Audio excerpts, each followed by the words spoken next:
galera, tudo bom com vocês? Me desculpa se coisa um pouco, né, coisada. E hoje eu vim ensinar pra vocês a como fazer esses ímãs de geladeira com aquelas coisas que você tem, assim, que vem, né, tipo, dessas coisas.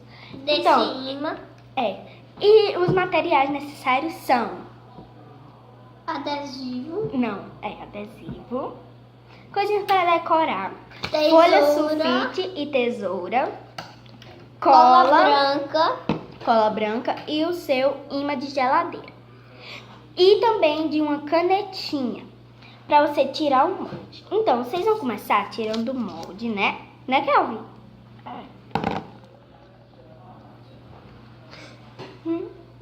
Então, vocês vão começar tirando o molde e recortando, né? Então, eu vou tirar meu molde e vou recortar. Então, esperem aí. Então, né, gente, uma dica pra vocês é que eu percebi que quando eu tava fazendo, eu não sei se dá pra ver, mas tem umas curvas, sabe? Umas curvas aqui.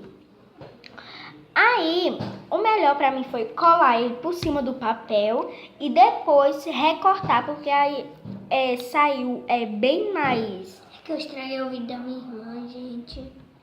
Mas, né, perfeito. Então, agora eu vou colar a minha coisa.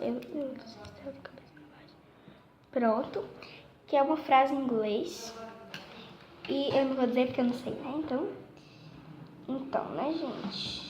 Tem essa película atrás que você tem que retirar ela pra ter esse negócio. E não é fácil.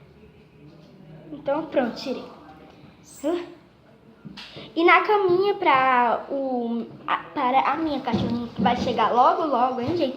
Então, fiquem ligados nos próximos vídeos, que ela vai chegar esse mês ainda. E ela é uma fêmea. Eu usei os mesmos... Materiais. Não, eu usei os adesivos da mesma coisa, que foi um porta não sei o que eu ganhei da minha mãe. Aí veio com esses adesivos. Aí veio com esses adesivos. E eu vou mostrar pra vocês como ele fica na parede. Então, vamos lá? Então, né, gente? Olha só como eles ficam bem fofinhos, olha. E, gente, ninguém vai dizer que foi você que fez. Não, eles vão dizer, mas, gente, olha isso, fica muito bonito. Fica muito, muito legal. Então, faça aí na casa de vocês não vão se arrepender, olha. E fica aquela diquinha lá. Um big beijo e até o próximo vídeo. E, gente, essa semana nós vamos ter outro vídeo e vai ser de receita. Aí a moto vem andar na hora que eu tô fazendo o vídeo, né? Aí vai ser um vídeo de receita, então, ó, fiquem bem ligados. Então, até lá. Tchau!